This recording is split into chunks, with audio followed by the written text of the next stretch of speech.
এই জুতাগুলো ভালো করে পরিষ্কার করে দে। সুবহানাল্লাহ সুবহানাল্লাহ। হাজি সাহেব, আমার না একটা কথা ছিল আপনার সাথে। হ্যাঁ, কি বলবা বলো। হাজি সাহেব, আমি না হজে যেতে চাইছিলাম, কয় টাকা খরচ হবে একটু বলবেন?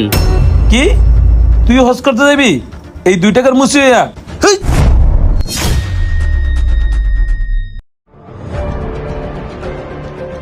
হাজি সাহেব, আপনি এটা কি করলেন? এই মুরব্বী, আপনি হাজির সাহেবের মুখের উপর কথা বলেন, এখান থেকে দোকান উঠাই দিমু। বাবা, আমি তো খারাপ কিছু বলি নাই। আমি জানতে চাইছিলাম হজে যেতে কয় টাকা খরচ লাগে। তুই 2 টাকার মুচি হইয়া হজে যাবি? হজে যাইতে হলে কি কি লাগে জানোস? লাখ লাখ টাকা লাগে। তোর টাকা আছে? হজে যাইবি?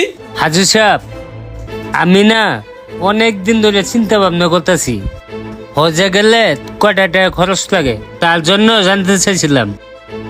আর কয়টা টাকা জমাইছিলাম।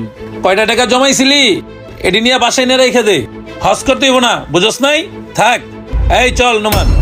হাজি সাহেব, আমার টাকাটা দিলেন না? সুবহানাল্লাহ সুবহানাল্লাহ সুবহান। হেই মিয়া, তুমি হাজির সাহেবের কাছে টাকা চাও? তোমার সাহস তো কম না? এর দোকান এখান থেকে উঠাই দিবা, ঠিক আছে? চলো। ঠিক আছে।